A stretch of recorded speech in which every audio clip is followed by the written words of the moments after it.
got 152 yards. Should be just a nice, comfortable 9-iron for him. They're going to go nuts when he hits this thing.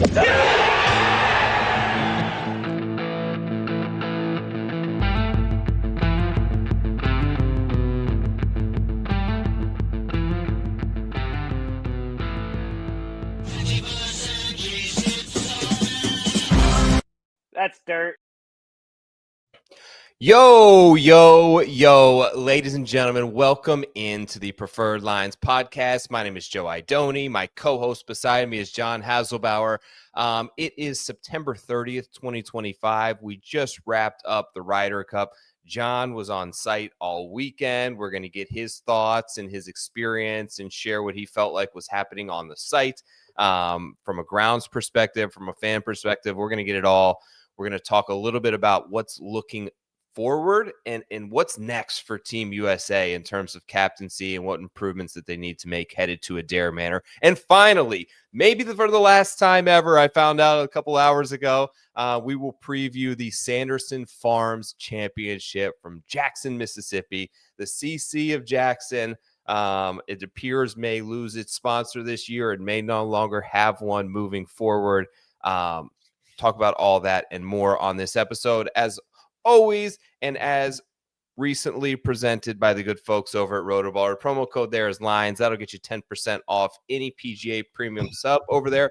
John, you were there. Describe to me the difference in the fan atmosphere from Saturday when you left Bethpage to Sunday when you left Bethpage. Night and day. Yeah, I keep telling it's been a hornet's nest, the discourse of fan behavior at Bethpage, and I've gotten in a lot of back and forth on Twitter, and that I'm exhausted by them. But what I keep telling people is, like, being in a crowd at a Ryder Cup relative to other sports is a very reactive thing. You can't, like, it's not like you're chanting defense to get your team back in it like you would at a basketball game or a football game. There's not these like chants that you can do to rally your own team. So when you get dog walked for 2 straight days in the team play and you get to Friday afternoon, it's like, well, what else can we do to get our guys back in this? And then you resort to, things getting out of hand where that's where the Europeans are like, it was too negative. Why don't you support your team? And it's like, well, what was there to support? They, it's not like we were going back and forth in these matches and we lost, but we win a hole, they win a hole. It's like we couldn't even win a singular hole.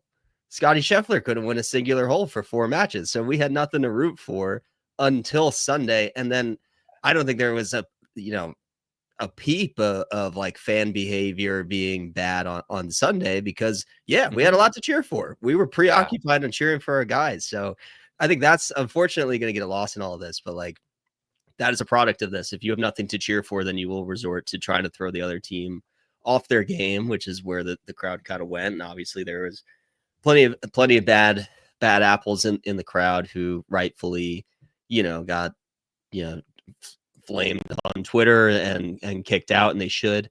But I just hope, I obviously am very partial to Bethpage. I love Bethpage.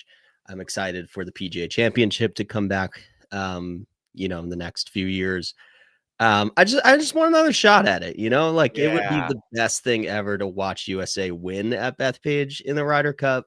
And a lot of those fans are so golf hungry and starved for it and passionate, and it wasn't this corporate thing like LACC part 2 thing where they gouged the ticket prices and it was just suits there who weren't passionate. Like that was a narrative coming in. That was absolutely not what we got. So the New York fans showed up for better or worse. That's just who we are. And it was fun. At the end of the day, we didn't win, but it was fun. It was entertaining. I'm glad I went. I'll always remember it.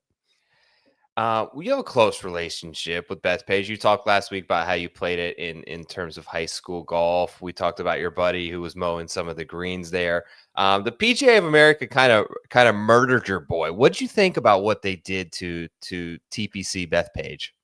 Yeah, mistake. It's like Keegan said it was a mistake. It wasn't a mistake. Have you ever seen it like that? No, it's never looked like that. Never, ever. Just walking it, you could tell a difference just visually from what you're walking through the rough, and you're like, this doesn't look anything like what I remember over the last 20 years of my life. Yeah, I mean, you could hardly Okay. tell the difference between the trampled down areas and the actual rough. So Yeah. you are walking down that, and you're like, oh, guys could just bail out over here where it's trampled down, and then you look over, and it's like, oh, or they could just hit it there too. That's also fine. So unfortunately, they set it up to be a putting contest, and the Europeans have always been locked in putting in Ryder Cups, and their putters were probably better than our putters statistically too. And my big Mhm. critique of the week is like, okay, if Keegan signed off on the decision to make this a putting contest, then you got to minimize Colin Morikawa and some of the other guys who just can't putt. Yeah. Putting him out for the second session was the biggest mistake of the week, I think. And obviously, Keegan can't control Scotty going 0 for 4. He Right. can't control this record putting performance that the Europeans put up.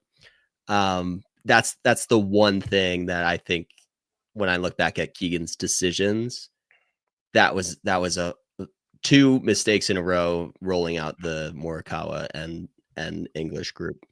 Yeah, it was all. I mean, Data Golf had it nailed. Of course, he caught some criticism for that. It was awkward to me when I think back to probably, the real decisions for Keegan started with those final 3 picks when he didn't pick himself. And when you take, those 3 selections are really pivotal. So when you take Colin Morikawa, Ben Griffin, and Sam Burns, and then you decide to set the course up that way, you're really kind of like cutting their strengths a lot in terms of Colin Morikawa when you turn it into a putting contest. Even Sam Burns and Ben Griffin are statistically great putters. You don't want greens rolling at a 10 where it's easy for everyone to hole putts, and there's real no threat of having to play defensive on the putting greens. Like, there was no threat of running it too far by, of catching the wrong slope and kicking it off the green. Like, when I think of those 2 guys who are 2 of the best putters on the PGA Tour, I think their attributes are better suited to be hyper fast greens where they have the ability to separate from someone like Shane Lowry or Justin Rose or Tyrrell Hatton, who probably just putt very aggressively on those greens because of the fact that they were slowed down so much. I don't know. You were there Saturday and Sunday. I had a really big issue with how the tournament was covered. Oh yeah. I mean, it was awful, man. I mean, even Sunday, we barely got to see what was happening in those final 3 or 4 groups, which ultimately mattered. I don't know if they've ever heard of like picture in picture, but Yeah. seems like it'd be a great option for the Ryder Cup. Like, if you want to focus on Rory Scheffler and show every shot there, I understand, but there should be a bottom corner feed. How there wasn't thoughts of grabbing a sponsor like Rolex or somebody that they had there and creating a premium feed. Like, I think people were starved for it. I think people would have paid for it. I don't think it would have been that much of a task to, at least on the first 2 days, see every shot from those first 4 groups and be able to kind of bounce around there. It was atrocious. I think Josh Carpenter had that the numbers were a little bit down in the US. I wonder how many of those people switched to the Sky Sports feed, which I heard was a lot better. It was just, we need to fix this. We have 2 years. It seems like such an easy solution, but that we got to get this right for the next Ryder Cup, because it really siphons the lifeline out of the tournament when you're stuck on just one group and you're so far behind on the other 3. Yeah, I can't speak to Sunday's coverage, but I mean, Friday was absurd. It seemed like every clutch putt and big moment on Friday that happened was in a commercial break or playing through. And then, Absolutely. or like moments ago. Like, how are you ever doing moments ago when there's only 4 groups on the course? Don't tell us. You I never hate tell that. us. It's Just the show worst. it. Yes. That's horrible. I agree. Like, you should have a Sunday ticket. Like, DirecTV Yeah. should just do this, and we'll all go over there. Yeah. And just have DirecTV will be back for Yeah. like a week. Yeah, how hard can it be? Just post up. Yeah, I'll walk out with my phone and just live record. Somebody inside the ropes can bring a phone, a camera, or something, and just live stream this because it's not hard. Like, Yeah. it's so easy to do that. And yeah, just charge an extra fee for the golf people who want to just have a premium ad-free experience. We'll pay extra. I would pay any amount of money to not miss a shot in the easiest format to not miss shots. And the ad load was ridiculous. It was like every hole, it seemed like they were going back to commercial break and you're getting the same ads over again. So even I'm an Oh ad my God. guy, I buy the ads. No, the advertisers don't even want that. It's too much. Even the guys when the guys they're advertising were missing their shots and they're playing like shit. If I have to see another BMW driving for excellence Colin Morikawa commercial while he's out there down 5 through 7 holes, and you're going to show it to me every time instead of showing me the actual golf, it drove me insane. All right, so we picked on the commercial load. We talked a little bit about the course setup. Let's talk about the fans. You touched on it a little bit earlier.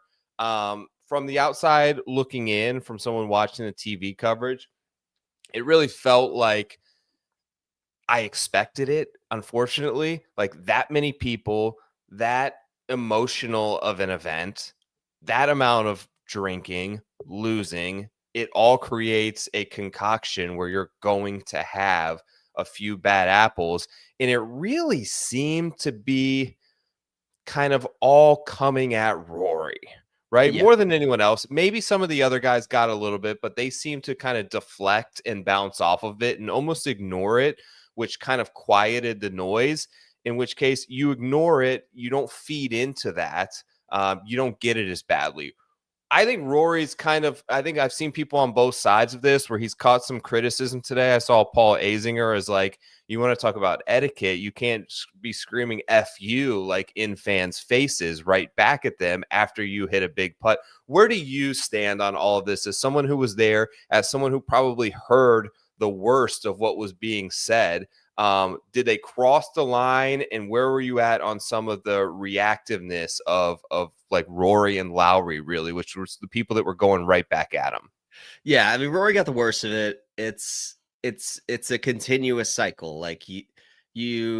Rory takes the brunt of it from the fans, reacts back, he flips them off. The fans see that, and then they come back 10 times harder at him because he's the only one. He's the only one going after the fans, even though it's a retaliation. Everybody else was hearing unfavorable things, not nearly to the extent that Rory was.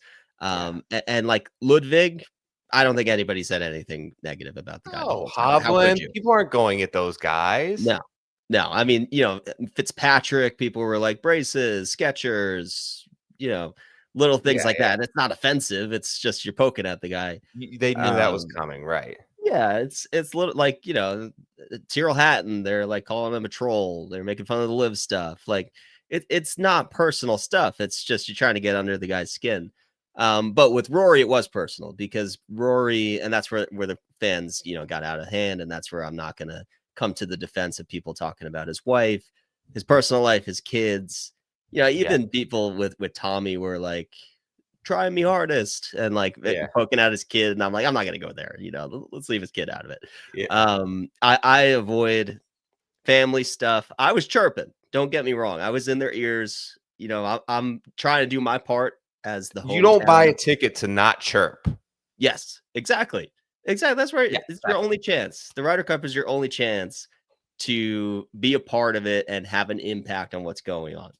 And I will give credit to the crowd because you could so easily scream something in a backswing. I couldn't believe nobody did that. Thank God. Because that's impossible to regulate. And at a Ryder Cup, I was like, okay, if we do that at Bethpage, we'll never get it back. If people are, there were some moments on TV that backed Rory off and a couple guys. I don't know what it was. There was a moment they were talking about some sort of rubber duckies. Did you see any of that? No, I didn't see that. They were in some sort of cherry moonshine drink. I guess came with a little rubber ducky in the drink. And they were talking about masses of people with these were like squeaking the ducks in Oh Rory's my backswing. God.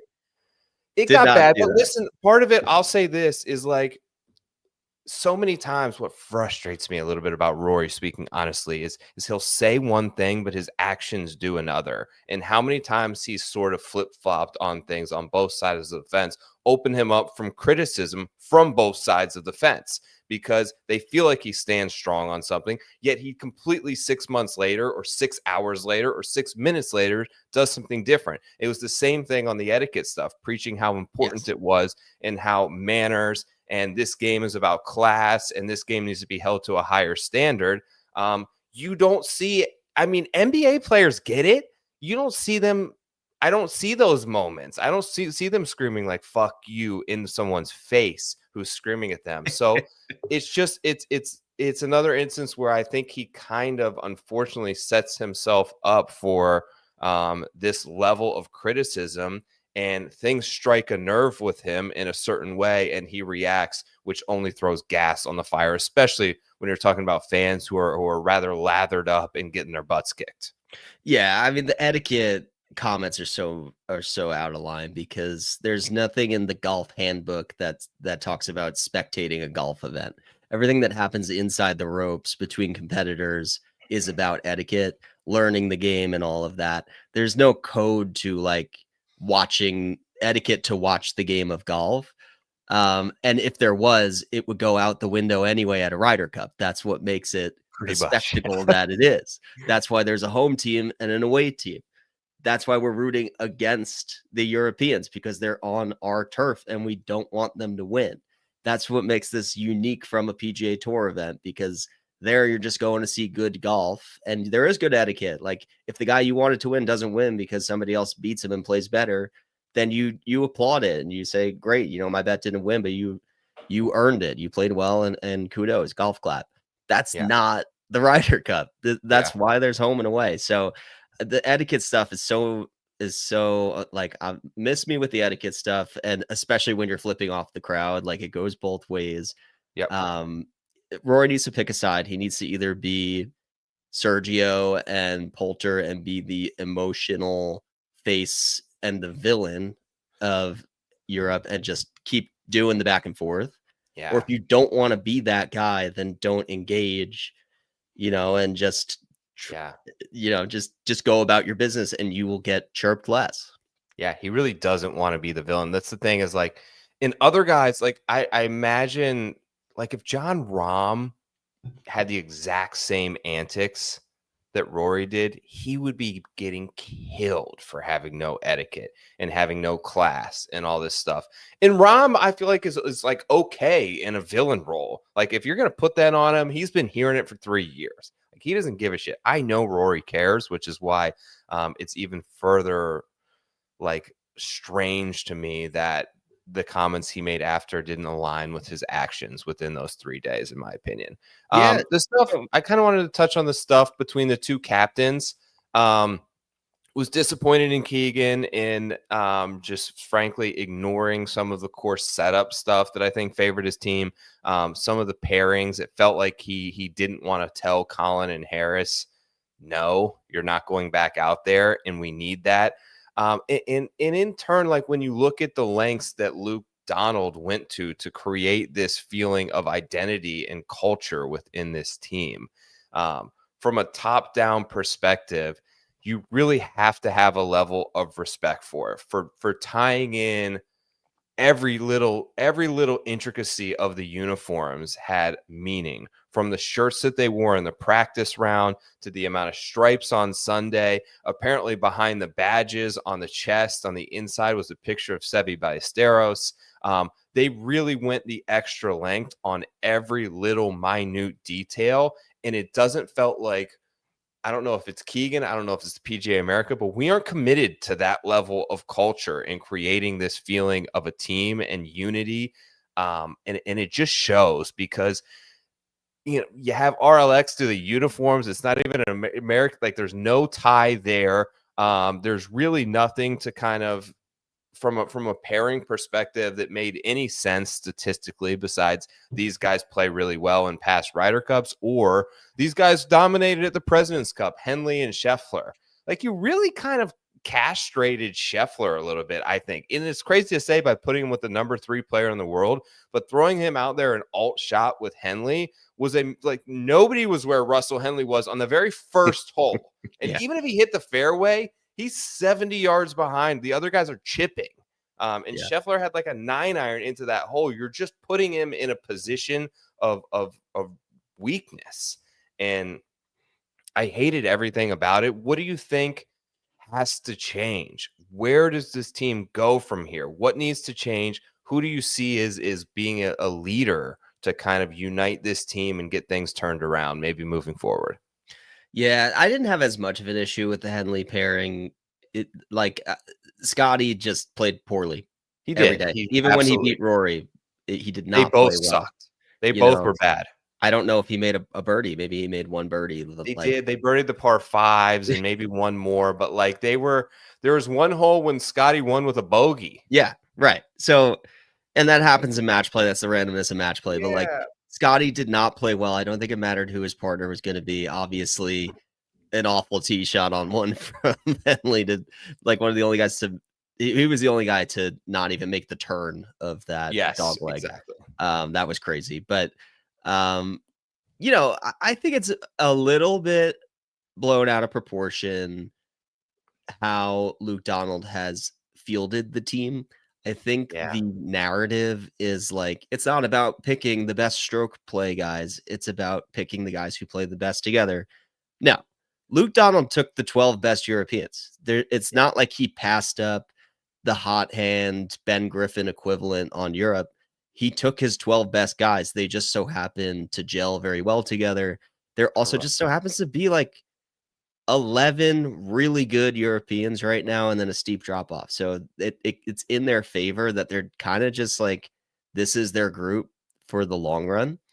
And then you get a Ludwig, right?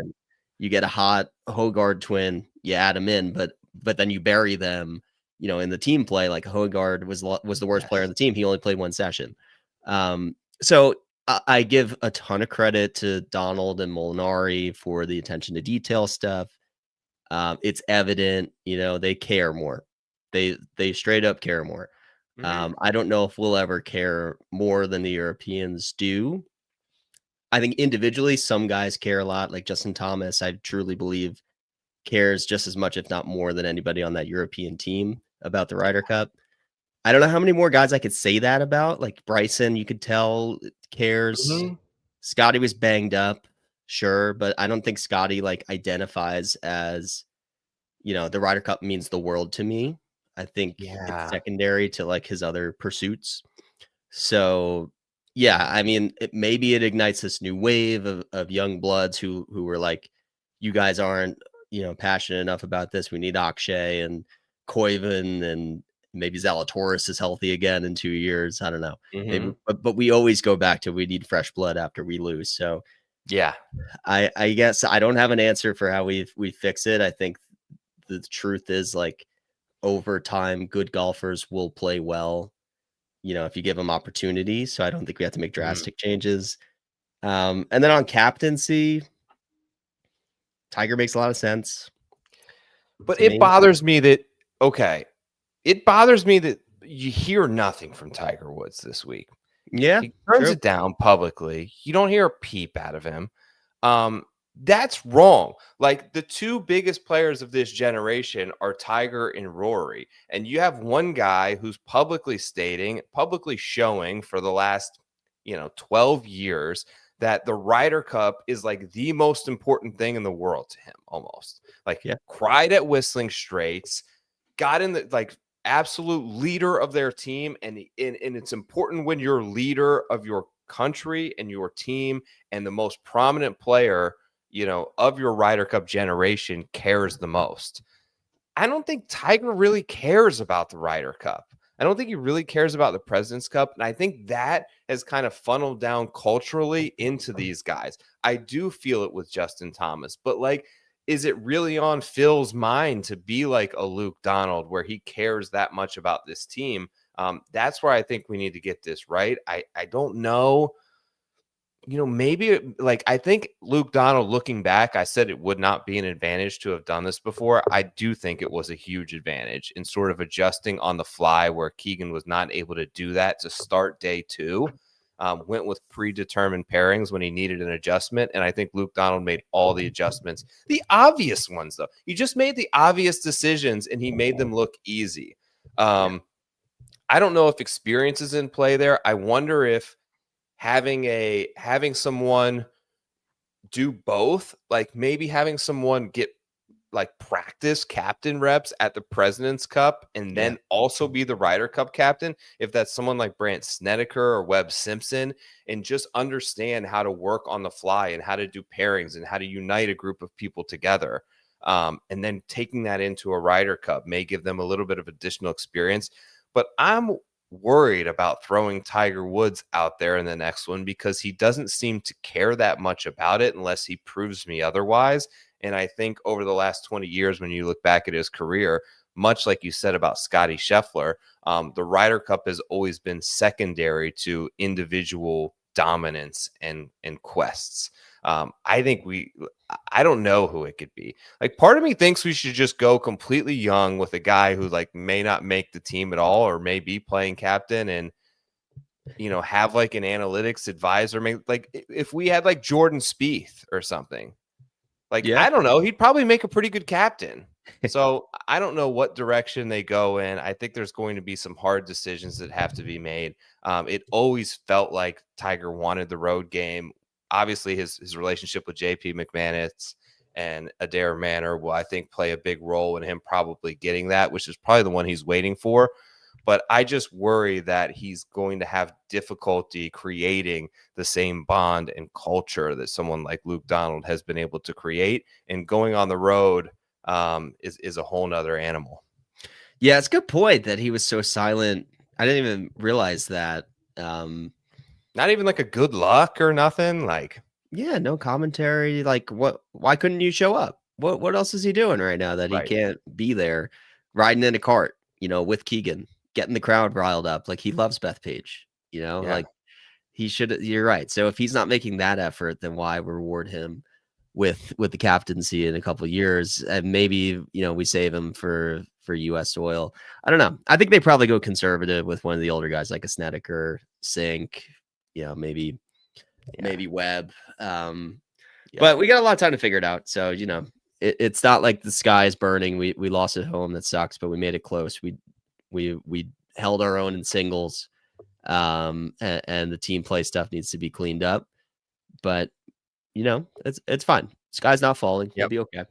We'll be all right. We got a lot of time to figure out the 2027 Ryder Cup. I'd like you to help me figure out the 2025 Country Club of Jackson. You had your course preview out obviously on Sunday. I don't know how you did it. You must have had that thing fired up at all hours of the night, but give me the key metrics. Give me what to look for. I'll bring some stuff on screen in terms of the GCAA report here, kind of to support you a little bit, John, but give me your 2-3 minute full on course breakdown of Jackson.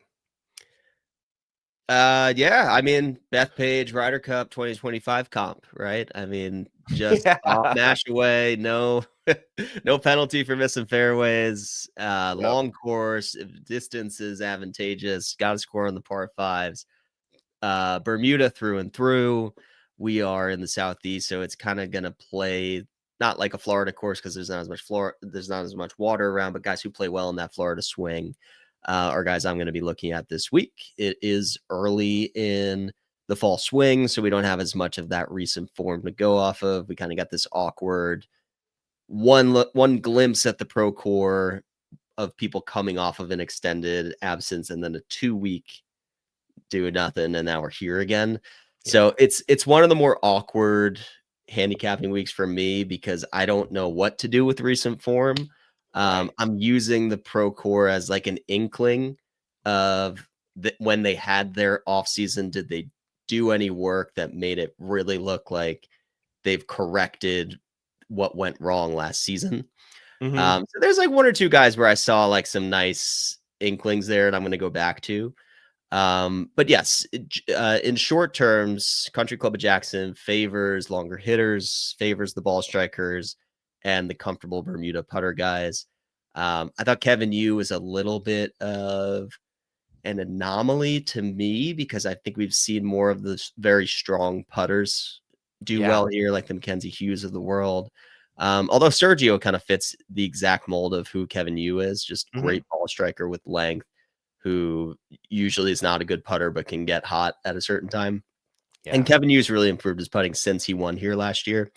I was on Keith Mitchell here last year, who famously three-putted to not make the playoff. That was horrible.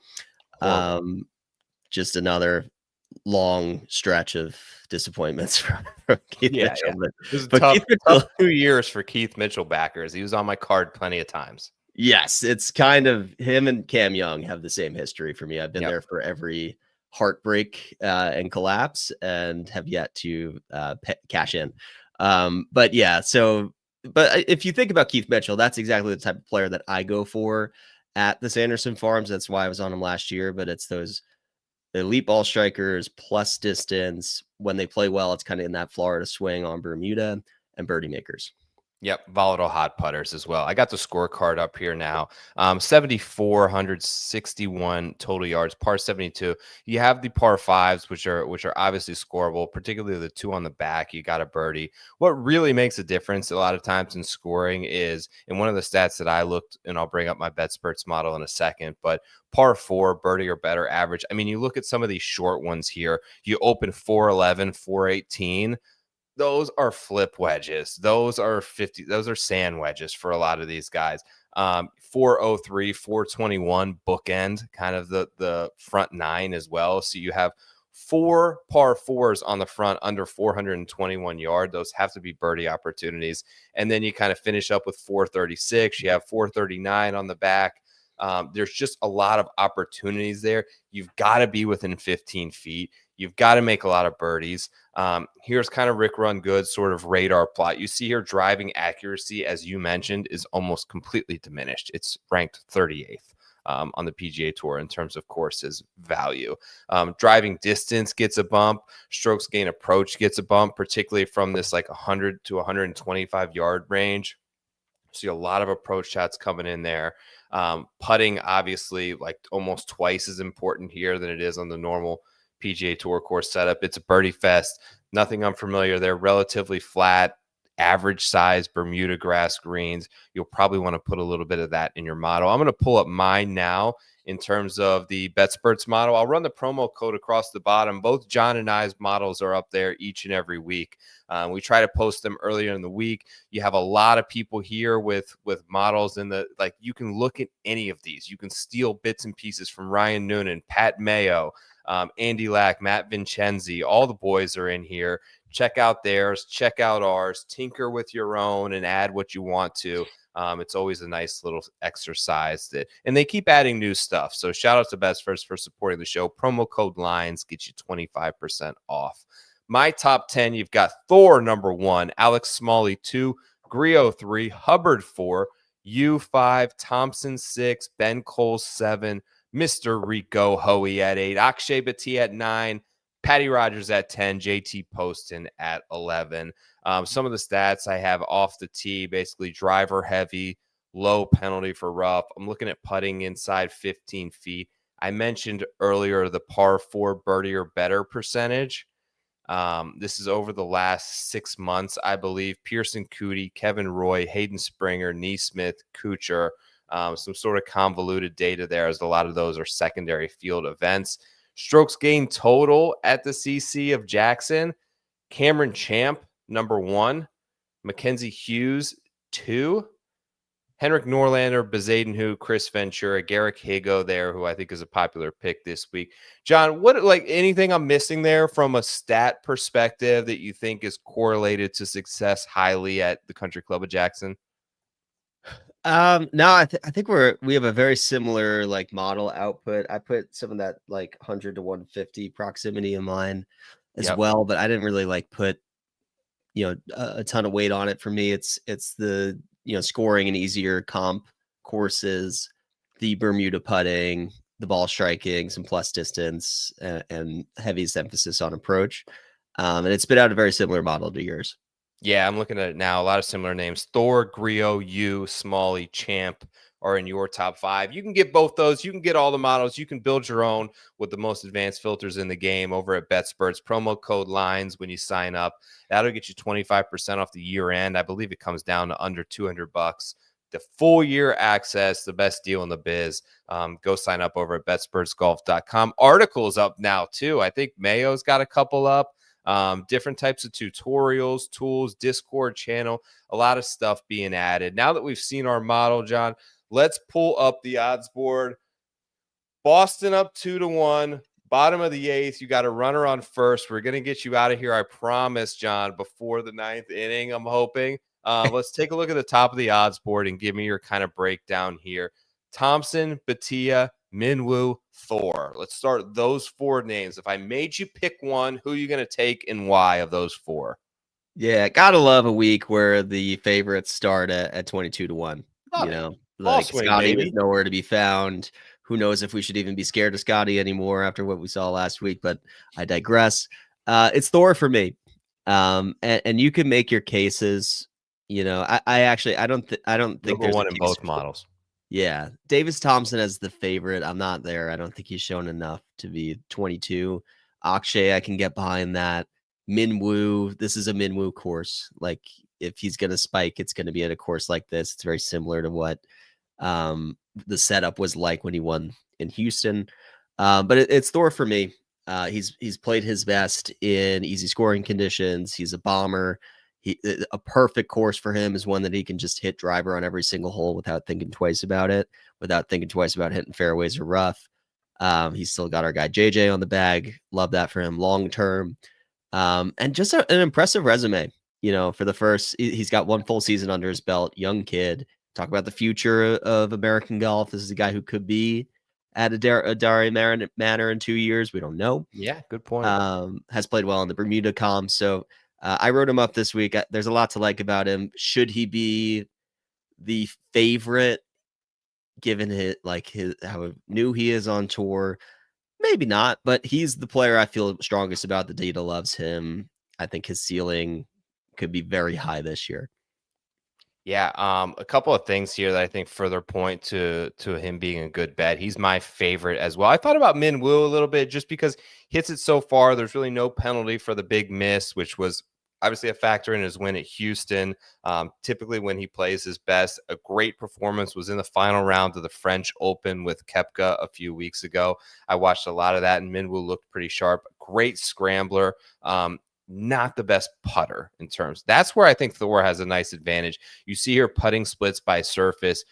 Bermuda, which the greens are this week, is a strong plus for Thorbjornsen. Strokes gained based on scoring conditions. He's much better on easy courses. That's a plus. Weaker fields. That's a plus. He's checking a lot of boxes. Obviously, T13 and 38th in his last 2 events. Looked pretty good at the Pro Core despite losing strokes putting. And one of the things I noticed about his event last year, T8, this is on a per round basis. Michael Thorbjornsen lost over 2 strokes on approach and finished within the top 10. That's an unbelievable outlier on the PGA Tour. That never happens. You can check a lot of data points. That is a rarity. I think that he's got a lot of that cleaned up in his more recent starts. You see strokes gained approach here. It was pretty good in his last 2 events. It looks like 5 out of the last 7 he's gaining. If he can get that going positively, I think the putter is a big plus for him over some of those other guys at the top of the board. I'm with you on Thor. Moving down there, you have your only Ryder Cupper in the field this week, Hojgaard, Rasmus. You've got Nikolai right behind him at 35-1. Hoey, Kevin Yu, the defending champ, won this event last year. JT Poston, Griot, Higo, Hughes. You get Matt Wallace at 45-1, Max Homa at 45-1. Any bets in this range for you? I'll tell you right now, and he's at the top of your model as well. I took Griot. Thoughts there? Same. I think I've bet Griot each of the last 6 Birdie Fest tournaments. And you've we been were close almost on there. at least 2 of those, dude. If it wasn't for Scotty in one and whatever happened at the John Deere, you may have 2 wins on those. Yeah. So, I mean, you look at a fall swing field like this, there's not a ton of talent here. It drops off pretty quickly. He's a veteran in great form who's been pretty consistent on these types of courses. Has he won here before? Am I confusing him with or I don't believe so. No, but he's played well here. I think he has a couple top 15s. He does recently. yes. Yeah. So good course fit. You know, he's not necessarily a bomber, but he's a good total driver, and the putting's been good. So Yeah. I'm there with you. Anytime we get a birdie fest, I like the approach guys the most to get the opportunity. So I'm with you on Grillo. Yeah, I haven't put my bets in, but I'm looking at definitely Thor and Grillo will be on the card. And then the other guys I like in this range are Homa, who once again just like kind of showed me a little bit of something at the Pro Core. It's like a comfort course for him, obviously, but Sure. He's really trending in the right direction. I think so too. I think he's working on the right things. Yeah. Gotta be like just hungry to get out there, not being out with the boys, having to practice a little extra. So he's got to be eager to just play some golf. So I think I'll probably get there on him. And then, Matt Wallace stuck out to me. I'm not sure if I'll bet that, but he's been playing well on the European side. And Mackenzie Hughes, I will definitely bet him. He's the one who is a past winner here. Great putter in a putting contest. Another guy who burned me losing in a playoff in a birdie fest last season to Ryan Fox at that opposite field event. But this is a really good course fit for Mackenzie Hughes. He's actually been playing some good golf lately. Yeah, I agree with you. Just a couple of things to kind of support the Grillo claim there on like a 40-1 number. When I look at you look at his last 24 rounds here, it's his best stretch in a long time, averaging 1.12 strokes gained total per round. Where does Grillo struggle? It's around the green. And if you're missing a ton of greens at the CC of Jackson, you frankly aren't going to win. He's in his hottest putting stretch. So this is all rounds. He's a slight loser. He's been steadily increasing. So the putter is getting hot. Everything else from a tee to green standpoint is over a half a stroke per round on a 24 50 round basis. I think there's a lot of supportive data there to kind of go with Patrick Reed. One of the things I really did take a hard look at Matt Wallace.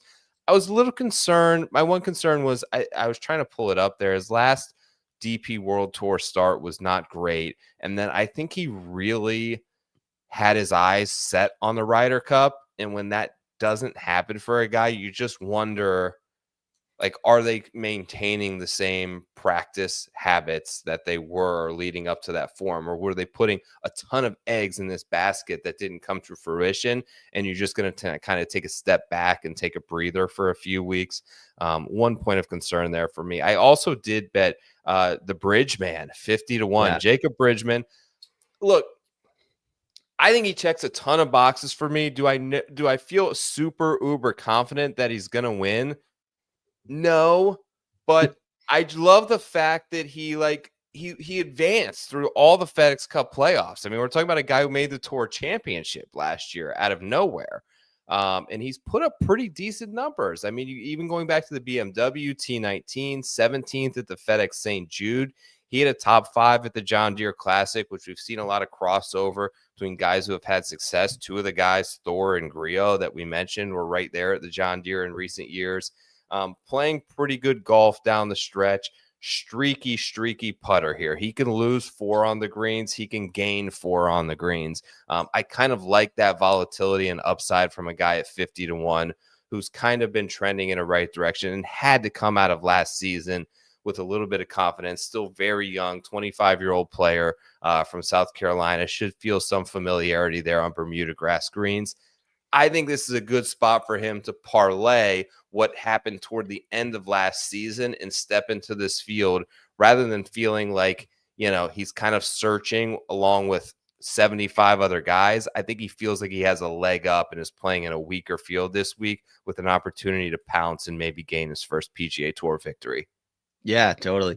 Also, shout out BetSperts for putting his, not just where he went to college, but the degree he graduated with too. I mean, they really leave no stone unturned there. Business management, not just anything at Clemson. Jeez, He's managing business.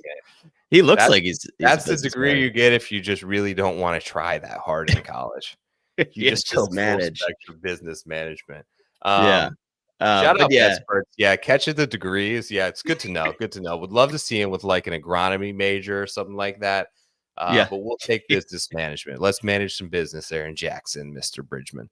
Moving down the board, long shot range. I'll give you two here, and we're going to hop out of here. I took Sammy Valimaki at 70-1, and I took this guy. My buddy's close friends with him and has been telling me for like 6 months this dude is back. It took forever, but then I pull up betspurts.com and I'm looking at the last 4 months and I'm looking at strokes gained total and I see this cat Taylor Montgomery up there. And I'm like, you're going to give me a putting contest and the number one putter in the field who also happens to lead in strokes gained total over the last 22 rounds he's played, and he's triple digits to win the Sandy Farms. I took Taylor Montgomery at 100-1. I took Valimaki at 70-1. Those are my two long shots. Full card, obviously, out tomorrow. Any thoughts there on how insane I am for choosing a guy who can't get off any tee box in the world to win? No, it's funny because I actually have those are the two names I have written down as the longest that I'm looking at. So we're so aligned right here. But I don't know if I'm gonna get Valimaki on the card. I'm not sure if I'll have room, but maybe I could squeeze him. I'm with you on Montgomery just as like a dart throw. I don't like anybody in the triple digits range. And he's a guy that at least can putt his way there, obviously in a putting contest. You never know. He doesn't we saw a T8 from Thor Bjornsson losing strokes on approach. So there is a path here to finish high without having your best stuff on approach. So I like both of those guys. Valimaki's approach numbers have been insane. They have. I was just looking at that, dude. And even look at T8, T2 at the DP World Tour, and then he was really solid at the Pro Tour as well. Trending. Yeah. And I love him on a course when the big man can just mash it without regard for missing fairways. Yeah, I thought that was interesting because if you look back like 2 years ago, it's all plus on the distance. And then either he got a coach in his ear that was like, no, you need more fairways, or he had a change in philosophy. But I think of him as a power guy, like a big guy on these big open courses, but he hasn't been necessarily playing that way. So maybe he needs a more wide open course like we saw at Mexico when he lost to Jake Knapp, I believe it was that year. In the not a playoff, but they were like in the final pairing together. That was like the best we saw out of Valimaki so far on the PGA Tour, and he's a long shot who actually has won on the DP World Tour, which once you're going past 70-1, you're not getting a lot of win equity. So I like those two guys. Patrick Fishburne was the only other one I was going to mention. He's kind of in the middle at like 60. Love him, dude. Yeah, he's kind of like in a no man's land odds range for me, so I'm not sure how I fit him on a card, maybe a top 20. I like him a lot for a top 20 because he's a very well-rounded guy who just kind of gains in all the categories. So I just like Fishburne in this fall swing over the next couple months in good form. Birdie maker, does his best on easy courses. So he'll definitely be a placement bet for me. We'll see if I fit him on any more beyond that.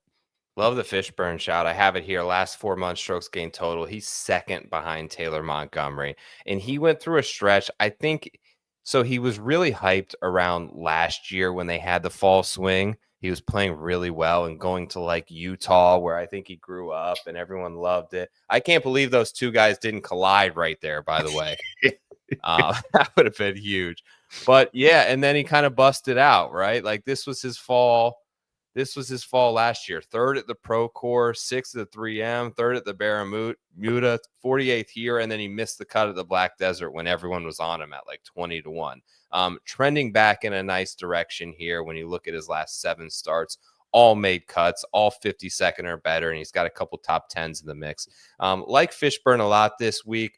Like your energy this week on the show, John, coming here despite a Yankees sort of play-in game, best-of-3 series with the Red Sox. We appreciate you giving us the insights from Bethpage Black over the weekend. I know you had one hell of a time, and it was great to kind of follow along and great to do the show with you again, my brother.